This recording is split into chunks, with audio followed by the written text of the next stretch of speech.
Assalamualaikum warahmatullahi wabarakatuh.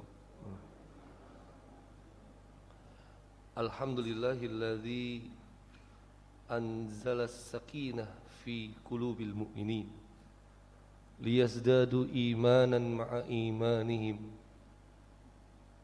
Asyhadu an la ilaha illallah wahdahu la syarika lah wa asyhadu anna Muhammadan abduhu wa rasuluh. Allahumma salli wa sallim wa barik ala nabiyyina Muhammadin wa ala alihi wa ashabihi wa man tabi'ahum bi ihsanin ila yaumiddin wa ba'd. Jamaah sekalian, setelah manusia dikumpulkan, diselesaikan perkara-perkara yang menjadi polemik atau yang menjadi perselisihan di antara mereka, bahkan termasuk penyelesaian dengan makhluk lain yaitu hewan. Ketika semua itu diselesaikan di antara mereka, maka masuklah kita pada sebuah fase di alam akhirat, perjalanan panjang menuju surganya Allah atau sebaliknya naudzubillah nerakanya Allah. Fase berikutnya yang kita kenal adalah al-mizan, yaumul mizan, yaitu hari penimbangan. Timbangan para jemaah. Apa yang ditimbang? Berdasarkan dalil-dalil, berdasarkan ayat Quran maupun hadis Nabi yang mulia sallallahu alaihi wasallam, dan kemudian dijelaskan oleh para ulama. Mereka berselisih pendapat, paling tidak yang ditimbang pada hari akhirat itu adalah 3. Yang pertama, kitab catatan amal, yang sebelumnya sudah kita bahas.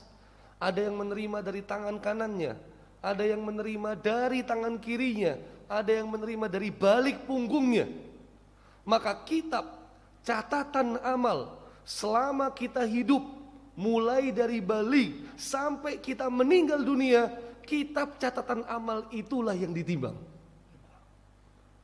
Yang kedua, yang ditimbang oleh Allah Subhanahu wa taala itu adalah amalannya sendiri atau pahalanya sendiri. Amal-amal kebaikan, amal soleh yang kita kumpulkan selama ini, yang tidak pernah kita melihatnya sampai hari ini, sampai kita meninggal dunia. Nanti di kuburan baru kita bisa ngelihat. Semua amal yang kita kumpulkan itu akan ditimbang oleh Allah Subhanahu wa ta'ala. Dan yang terakhir, pendapat yang ketiga, berdasarkan dalil, yang ditimbang oleh Allah Subhanahu wa ta'ala adalah orangnya itu sendiri. Orangnya itu sendiri, manusianya itu sendiri juga ikut ditimbang. Mari kita melihat bahwa 3 pendapat para ulama yang dijelaskan oleh para ulama ini semua bersumberkan dari dalil. Makanya banyak yang mengimani mana yang ditimbang, apa yang ditimbang pada hari kiamat, jawabannya semua. Baik kitab-kitab catatan amalnya, baik amalannya sendiri maupun orangnya, itu juga ditimbang. Yang pertama, kelihatan nggak? Kecil banget. Saya bacakan saja Pak. Yang pertama adalah kitab catatan amalnya. Ini juga ditimbang. Pada hari kiamat akan diteriakkan seorang laki-laki dari umatku di atas kepala seluruh makhluk. Maka disebarkanlah untuknya 99 buku catatan. Banyak kali para jemaah.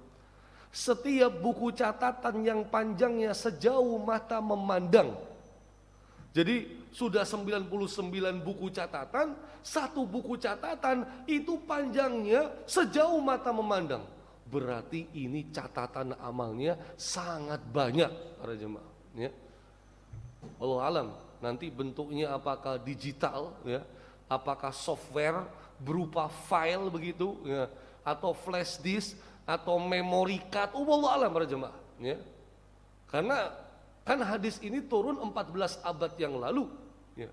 Yang dipahami oleh masyarakat yang hidup ketika hadis ini disampaikan oleh Rasulullah SAW yaitu adalah kitab catatan amal ya. Kan nggak mungkin Rasulullah bersabda nanti ada yang namanya memory card. Nah itu nggak mungkin Pak ya kan? Karena susah dipahami ya. Tapi bisa saja nanti kondisinya seperti itu semua Allah mudah ya. Kalau hari ini ya, ada yang mengatakan saya punya jutaan kitab di kantong saya ya. Hari ini ketika ada orang yang mengatakan seperti itu dianggap biasa-biasa saja. Tapi 100 tahun yang lalu ketika ada orang yang mengatakan di kantong saya ada jutaan kitab, pasti orang-orang akan mengatakan gila. Inilah yang membedakan bahwa akal kita itu terbatas. Akal kita itu tidak bisa memahami perkara-perkara gaib. Akal kita ini bisa memahami setelah mengalami rintangan ratusan tahun waktu berlalu dengan berbagai macam penemuan-penemuan canggih. Tapi pada intinya bagaimana kaifiatnya, bagaimana nanti kondisi sebenarnya, wallahu alam para jemaah ya. Kita berdasarkan tekstual hadis saja. Walaupun ada yang menafsirkan bisa saja itu bentuknya data atau software. Bisa saja juga bentuknya secara tekstual. Memang buku catatan. Ya. Loh, nanti gak bertumpuk-tumpuk, nanti gak bertambah banyak. Itu sudah terserah Allah para jemaah. Ya. Kita nggak usah pakai mikir begitu itu. Ya, Allah Maha Kuasa atas segala sesuatunya. Nah, kemudian Allah Azza wa Jalla berfirman, apakah kamu mengingkari sesuatu dari catatan ini? Dia menjawab, tidak wahai Robku. Allah bertanya lagi, apakah malaikat penulisku mendolimimu, tidak jujur dalam mencatat amalan-amalanmu? Kemudian dia berfirman, apakah kamu punya alasan? Apakah kamu punya kebaikan? Maka dengan rasa takut laki-laki itu menjawab tidak. Allah berfirman, ya sesungguhnya kamu memiliki beberapa kebaikan di sisi kami. Sesungguhnya pada hari ini tidak ada lagi kezaliman bagi dirimu. Maka dikeluarkanlah untuknya kartu yang bertuliskan La ilaha illallah wa anna Muhammadan abduhu wa rasuluh. Maka beliau itu bersabda, wahai Robku, apa hubungannya kartu ini dengan buku-buku catatan ini? Allah menjawab, sesungguhnya kamu tidak akan dizolimi. Maka diletakkanlah catatan-catatan itu di atas satu bagian atau di sisi timbangan yang satu, dan kartu itu yang bertuliskan la ilaha illallah Muhammadar Rasulullah di timbangan di sisi timbangan yang lain ternyata lebih berat kartu tersebut para jamaah. Ya. La ilaha illallah Muhammadar Rasulullah. Para jamaah mungkin sekarang bisa menganggap itu enteng. Itu enteng banget mengucapkan begitu. Tapi kita harus perlu pahami 8 miliar manusia hari ini ya. Kalau kita cek Google berapa populasi manusia di muka bumi, jumlahnya 8 miliar. Dari 8 miliar berapa yang memeluk agama Islam? Ternyata cuma 1,5 miliar ya. Berarti ada kurang lebih 6,5 miliar manusia yang hidup saat ini bersama kita di bumi Allah ini yang tidak bisa, yang kesulitan, yang kesusahan, yang belum tahu untuk lisannya dan hatinya berikrar la ilaha illallah Muhammadar Rasulullah.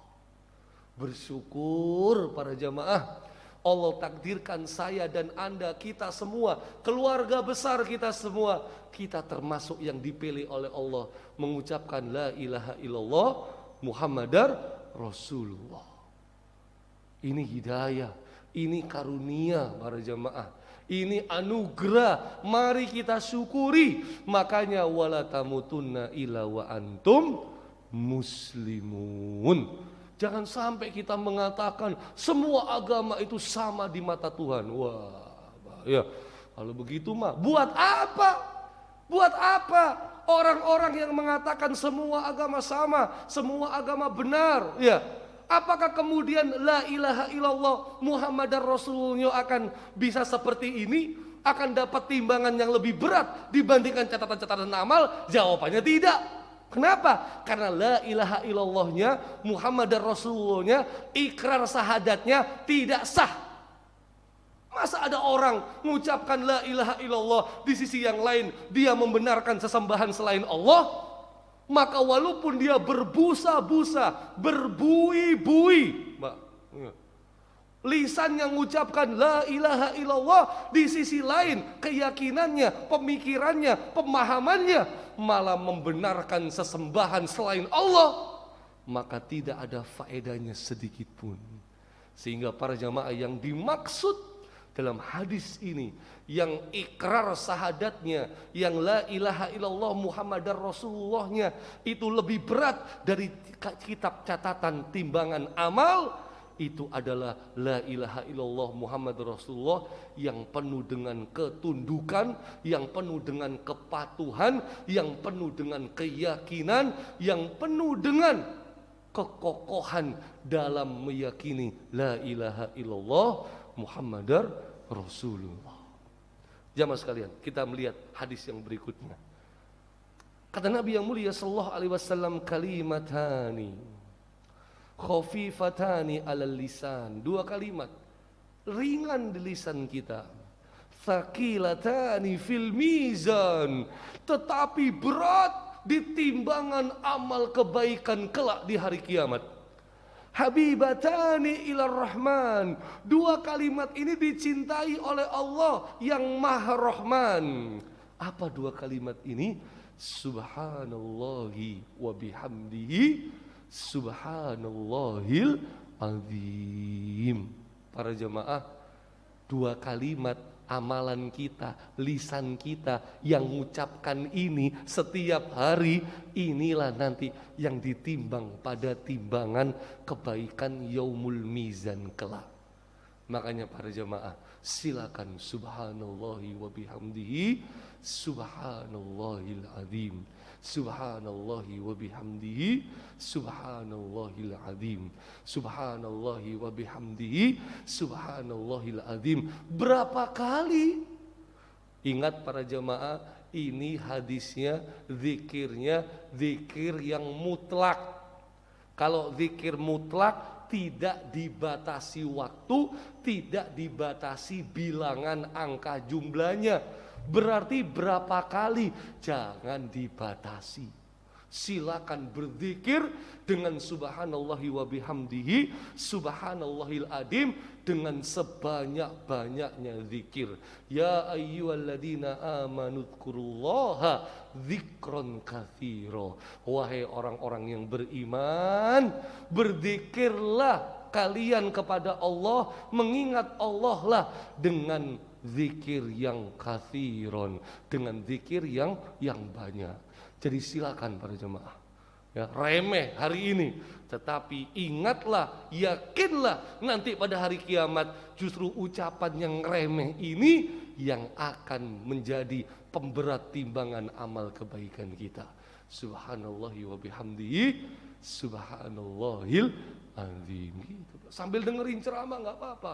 Subhanallah wa bihamdihi, subhanallahil azim gitu. Apalagi kalau dua fokus, sambil zikir, sambil bisa masuk ceramahnya. Tambah bagus, Pak, ya kan? Tapi jangan lama-kelamaan subhanallah wa bihamdihi, subhanallahil azim, subhanallah bihamdihi, subhanallah. Tidur malah. Nah, kalau begini dua-duanya nggak dapat ya. Ceramahnya yang nggak dapat, zikirnya nggak dapat para jamaah ya. Tidurnya yang dapat. Baik para jamaah, kita lihat hadis berikutnya. Nabi yang mulia SAW menyatakan, ma say'un atqalu fi mizanil mu'min yaumal qiyamah min khuluqin hasan. Tidaklah sesuatu yang lebih berat pada timbangan kebaikan seorang yang beriman pada hari kiamat. Apa itu? Min khuluqin hasan, akhlak yang baik, perilaku yang mulia, akhlak yang terpuji. Inilah yang perlu kita bahas. Bagaimana sih akhlak? Ada kitab judulnya Mausu'ah min akhlakir Rasul sallallahu alaihi wasallam. Ensiklopedia akhlak Rasulullah sallallahu alaihi wasallam. Oh, masya Allah para jamaah, bagus sekali itu. Kalau kita perlu bahas, karena itu di situ penulis kitabnya ya Syekh Mahmud Al-Misri, masih hidup orangnya, dari Mesir ya. Beliau menjelaskan akhlak Rasulullah semuanya secara berurutan, secara komprehensif, menyeluruh, yang bisa langsung kita amalkan. Gimana? Wah, itu kapan-kapan aja para jemaah ya. Baik, kita lanjutkan. Jadi dalil ini menunjukkan yang ditimbang itu amal solehnya, yang ditimbang itu amal kebaikannya yang dia kumpulkan. Berikutnya, apa yang ditimbang di Yaumul Mizan? Ternyata para jamaah, orangnya juga ditimbang. Berarti timbangannya sebesar apa? Wah, itu jangan dipikir Pak, sudah. Ya, ini perkara-perkara gaib yang penting diimani. Nggak perlu dipikir. Ya. Ini berdasarkan ya sebuah hadis yang mengisahkan tatkala Ibnu Mas'ud radhiyallahu ta'ala an, seorang ulama di kalangan sahabat. Ya. Ulama kalangan sahabat tuh, ini luar biasa. Bahkan termasuk mufassir Al-Quran yang pertama, pentafsir Al-Quran yang pertama di kalangan sahabat ini, Abdullah ibn Mas'ud radhiyallahu ta'ala an, memanjat sebuah pohon atas perintah Rasulullah. Tiba-tiba angin menyingkap pakaiannya hingga terlihat betisnya. Maka orang-orang yang melihatnya pun tertawa. Kenapa? Soalnya betisnya kecil. Nah, jadi begitu kainnya tersingkap, betisnya kecil, orang-orang tertawa. Mungkin ini manusiawi lah para jamaah ya. Iyalah tiba no gitu ya. Ini apa? Ini manusiawi. Tetapi lihat ya, kata Nabi yang mulia sallallahu alaihi wasallam, faqal walladzi nafsi biyadi, sampai Rasulullah bersumpah, demi zat yang jiwaku berada di tangannya, lahuma atsqalu fil mizan min Uhud. Yang kalian lihat betisnya yang kecil itu timbangan kebaikannya pada hari kiamat lebih berat daripada gunung Uhud. Coba, gunung Uhud itu bukan satu gunung tapi pegunungan para jamaah. Browsing di Google berapa luas, berapa panjang tingginya gunung Uhud. Saya cuma ingat panjangnya saja. Gunung Uhud itu kurang lebih 7 km. 7 km. Dari Menanggal sampai ke Al-Akbar. Enggak ya, kurang Pak ya. Dari Menanggal sampai ke Royal, bisa? Kurang juga kayaknya ya. Dari Al-Fajar sampai Al-Falah lah, kurang lebih gitu ya. 7 km pegunungan. Gunung dari Al-Fajar sampai Al-Falah ditimbang sama kedua betisnya Abdullah bin Mas'ud, ternyata lebih berat kedua betisnya Abdullah bin Mas'ud. Betis itu di bawah paha berarti ya. Di baliknya lutut, di belakangnya lututnya ini betis. Ya Allah. Orangnya juga ditimbang. Jadi ada 3. Berdasarkan dalil-dalil ini dan penjelasan para ulama, yang ditimbang 3. Kitab catatan amalnya, amal solehnya itu sendiri, orangnya juga ditimbang. Para jamaah mau yang ditimbang apanya? Loh, kok nggak ada yang jawab? Semuanya atau salah satunya? Semuanya. Tapi yakin punya amalan baik kan? Yakin dong. Ya. Kalau nggak yakin nggak mungkin kita jamaah terus di Masjid Al-Fajar, ya sabar lagi mendengarkan kajian misalnya, ya nggak mungkin ya. Insya Allah ini semua amal kebaikan para jemaah ya. Doakan saya juga yang nyampaikan ini juga jadi amal kebaikan gitu para jemaah ya. Saling mendoakan. Insya Allah kita akan berjumpa di surganya Allah Subhanahu Wa Taala. Amin Allahumma amin. Kira-kira duluan siapa yang masuk surga para jemaah? Jamaah atau saya? Nggak ada yang tahu kan gitu ya. Intinya para jamaah, ini perlu kita pahami, siapa yang duluan masuk surga, kemudian nggak ketemu teman-teman jamaahnya atau nggak ketemu ustadznya, jangan lupa kita digandeng, kita minta kepada Allah, ya Allah, ya itu Carlos yang biasa kasih nasihat, ya. Ternyata belum kelihatan di surga ya Allah. Nah, ya kan? Tolong ya Allah, ya supaya dia bersama-sama saya berjamaah subuh di Al-Fajar. Tolong dia juga masuk ke surga. Wah, itu Pak, mantap. Sebaliknya, ini kalau saya dulu, amin para jamaah ya, gitu ya. Kalau saya ngelihat jamaah Masjid Al-Fajar nggak kelihatan, nah ini perlu kenal juga itu kan ya. Kalau nggak kenal nggak bisa Pak, ya kan. Tapi nanti secara umum lah. Ya Allah, jamaah Masjid Al-Fajar belum kelihatan di surgamu ya Allah.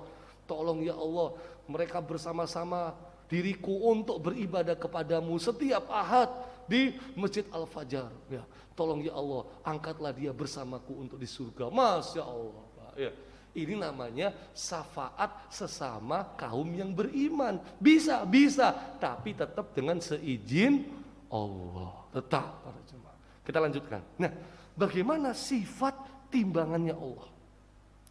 Berdasarkan ayat Al-Quran ada dua sifatnya, cuma dua Pak sifatnya itu. Apa? Yang pertama, sifat timbangan Allah adalah adil. Adil, bukan zalim, tapi adil. Kata Allah Subhanahu wa taala, "Wa nadha'ul mawazinal qista liyaumil qiyamah fala tudlamu nafsun syai'a wa in kana mitsqala habbatin min khardalin ataina biha wa kafa bina hasibin." Kami akan memasang timbangan yang tepat pada hari kiamat. Tidak akan dirugikan seorang pun, barang sedikit pun nggak akan rugi, walaupun itu hanya sebesar biji sawi. Saya selalu ceritakan pada para jamaah, salah satu tafsiran biji sawi ini adalah anaknya semut. Semut kan udah kecil. Nah, kalau anaknya semut lebih kecil lagi apa enggak? Lebih kecil lagi. Kalau kita punya kebaikan sebesar anaknya semut, maka pasti kami akan mendatangkan pahalanya. Masya Allah Pak. Ya, coba punya kebaikan sebesar biji anaknya, biji sawi, anaknya semut. Itu kayak gimana Pak? Ya. Kan kecil banget itu. Tetapi Allah akan hitung. Walaupun kecil, Allah akan datangkan pahalanya. Masya Allah. Tapi hati-hati para jemaah, termasuk dosa. Sekecil apapun, dosa itu juga akan Allah datangkan siksanya, naudzubillah. Tapi tenang, dosa bisa dihapus apa enggak? Bisa. Dengan apa? Istighfar, tobat, ya, hilang dosa itu. Dosa besar bisa dengan taubat, hilang ya. Cuma yang jadi persoalan kalau ada dosa sesama manusia. Nah itu. Ini nggak bisa diselesaikan oleh Allah ya. Kecuali sesama manusia itu saling meridhoi. Nah, itu para jemaah.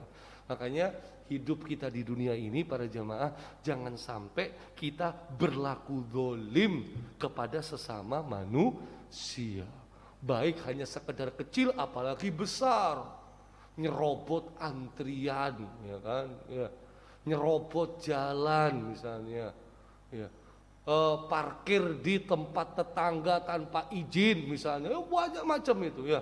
Apalagi kezoliman yang sudah tersistem misalnya, kezoliman antara mereka yang punya kekuatan kepada mereka yang lemah, dizolimi. Wah, ini tambah berat para jemaah ya. Jadi kita harus waspada, berhati-hati. Jangan takut untuk meminta maaf, jangan malu untuk kita minta maaf duluan. Kenapa? Karena kalau hitungannya di akhirat sudah semakin berat. Selesaikan dulu di dunia. Jamaah sekalian, yang berikutnya, ternyata sifat timbangan Allah itu detail. Ayat ini kita hafal, faman ya'mal mitsqala dzarra khairan yara wa man ya'mal mitsqala dzarra syarran yara. Siapa yang kerjakan kebaikan sebesar anaknya semut, nanti dia akan melihat balasannya. Siapa yang ngerjakan keburukan sebesar anaknya semut, nanti dia juga akan melihat balasannya.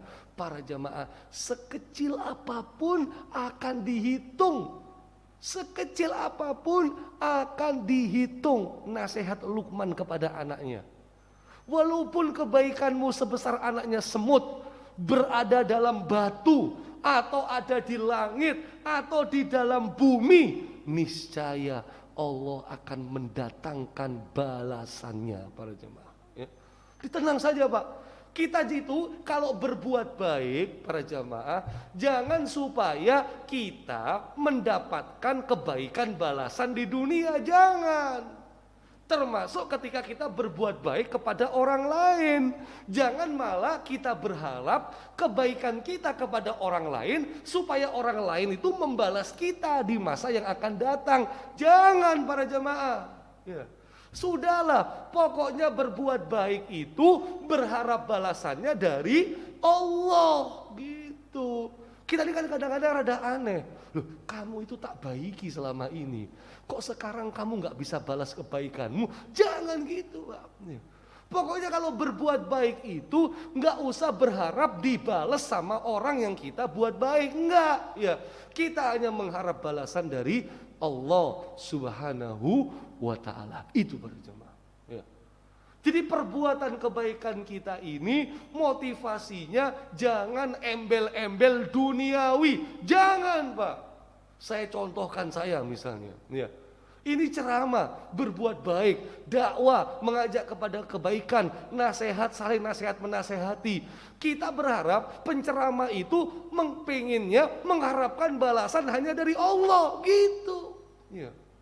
Jangan mengharap balasan yang lain dari jamaah, dari takmir masjid, ya. Jangan dari amplop, jangan para jamaah. Ya.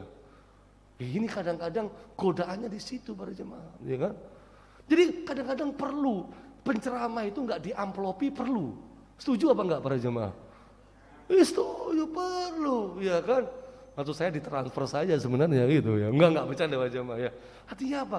Supaya kita ini benar-benar kita itu hanya pengen berharap balasan hanya kepada Allah. Ya. Tapi penceramah kita tuh alhamdulillah semuanya insya Allah sudah lurus. Kenapa? Kan gak ada yang begini. Oh, ceramah di Al-Fajar. Oh, boleh. Saya mau. Ya. Tapi ya, lihat dulu. Nanti saya dikasih uang transport berapa. Wah, ya. Kalau begini penceramah model begini, Pak, ya wah, ya. Ini hati-hati ya. Ini bisa-bisa kurang ikhlas ya. Atau bahasanya begini, ya. Ibu mau ngundang saya ceramah, insya Allah saya bisa hadir ya. Tapi ibu kan harus tahu, ibu memuliakan ilmu kan. Nah mulai, ibu memuliakan para ahli ilmu kan. Nah mulai, bahasanya rada halus Pak. Tapi ujung-ujungnya sama kan gitu ya. Nah, nanti yang ngundang itu, iya Ustadz, biasanya berapa ya Ustadz? Nah mulai ya. Ini Ustadz Pak artis sebenarnya deh ya kan. Gimana ini kayak ngundang artis aja, enggak ya. Jadi insya Allah ustadz-ustadz di Al-Fajar ini ya, tidak ada yang begitu Pak, nggak ada, ya, nggak ada yang begitu. Kenapa? Ya saling mendoakan lah para jamaah, ya, jadi saling mendoakan ya, kita itu benar-benar ikhlas sehingga amal kita itu ditimbang kebaikannya pada yaumul mizan kelak. Ya insya Allah, amin para jamaah. Nah nanti pembahasannya Imam Al-Ghazali itu hebat banget Pak. Kenapa? Itu sering saya sampaikan juga. Kalau amal ini bercampur. Ada niat akhirat, pengen dapat balasan di akhirat, tapi juga ada niat duniawi. Ini gimana? Imam Al-Ghazali membahas, Pak. Nah, ceramah, dia pengen dapat balasan pahala dari Allah. Di sisi lain, dia juga butuh amplopnya, kan begitu ya? Nah, ini gimana? Ya, Imam Al-Ghazali itu kemudian memberikan pencerahan. Dilihat besar mana motivasinya ketika beramal. Apakah lebih besar amal akhiratnya, tujuan akhiratnya, balasan di akhiratnya, atau balasan di dunianya? Kalau ada lebih besar balasannya di akhirat, maka dia tetap mendapatkan pahala, tapi selisihnya saja. Selisihnya saja Pak, sedikit jadinya kan? Tapi kalau lebih besar amalan dunia, maka dunianya dia dapat, akhiratnya dia tidak dapat. Nah itu para jemaah. Misalnya para jamaah sholat subuh, takbir al-fajar ngasih sayembara. Yang sholat subuh masing-masing jamaah dapat 5 juta, misalnya begitu. Ya. Nah ini yang sholat subuh itu motivasinya apa? Pengen dapat pahala dari Allah yang kekal pada hari kiamat atau pengen dapat 5 juta? Nah itu di Masjid Pemuda di Balas Kelumprik dekat rumah saya, anak-anak kecil habis sholat subuh dikasih kupon 5.000. Nah, Mbak ya, anak kecil wajar kan gitu ya.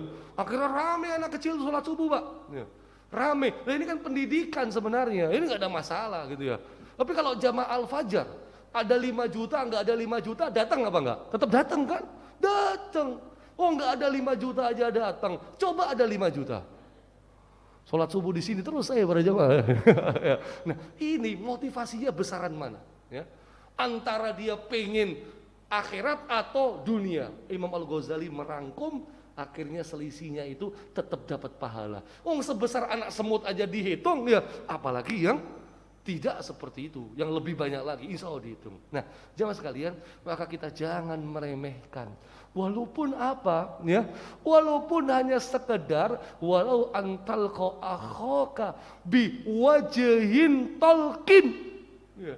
Kita hanya bertemu dengan saudara sambil tersenyum ya, itu saja kebaikan dihitung Pak ya. Karena pakai masker tuh nggak ketahuan ya, ini senyum apa ngeledek nih orang gitu ya, ini nggak ketahuan Pak ya. Makanya jadi artinya kita jangan remehkan. Nah para jemaah sekalian, setelah ini para jemaah, ini waktunya kok kurang 7 menit ya Pak ya. Nah setelah ini para jemaah, ternyata manusia dikelompokkan oleh Allah. Setelah ditimbang amalnya masing-masing, maka manusia sudah dikelompokkan oleh Allah. Kelompok yang bagaimana? Yang pertama adalah wamtazul yauma ayyuhal mujrimun. Dikatakan kepada orang-orang kafir, pisah kamu ya. Jangan dekat-dekat sama orang-orang mukmin.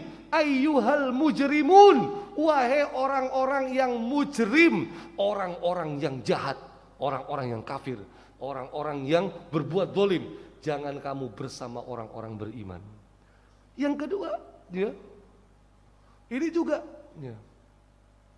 Uhsurul ladina dzalamu wa azwajahum wa makanu ya'budun. Diperintahkan kepada malaikat, kumpulkanlah orang-orang yang zalim beserta teman sejawat mereka, sembahan-sembahan yang selalu mereka sembah, kumpulkan sendiri. Orang zalim sendiri, orang jahat sendiri, orang beriman sendiri, dikelompok-kelompokkan oleh Allah Subhanahu wa taala. Nah, setelah dikelompokkan bagaimana? Maka setelah itu dalam pembahasan iman kepada hari akhirat, setelah itu ada yang namanya ad-dzulmah, kegelapan. Semuanya menjadi gelap gulita. Untuk apa fungsinya? Karena fungsinya setelah itu Allah akan perintahkan mereka untuk melewati yang namanya sirat alias jembatan gelap gulita para jemaah. Setelah itu, setelah dikelompokkan, maka kondisinya gelap gulita, semuanya diarahkan untuk melewati sirat, melewati jembatan yang kita sebut sirotol mustaqim, jembatan. Tapi gelap gulita Pak.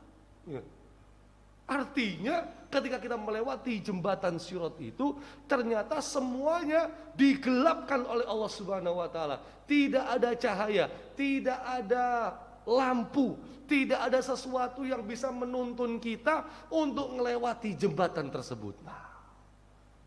Tapi di sini para ulama, para jamaah, ternyata mereka juga membahas yang lewat itu cuma dua yang lewat. Orang beriman sama orang munafik. Itu tok yang lewat. Selain orang beriman dan orang munafik, nggak perlu lewat. Ya. Kenapa? Langsung dicemplungkan ke dalam nerakanya Allah Subhanahu wa ta'ala.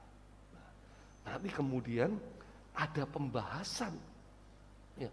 Ketika kita melewati jembatan Sirat itu, gimana kondisi kita? Apakah cepat, apakah lambat?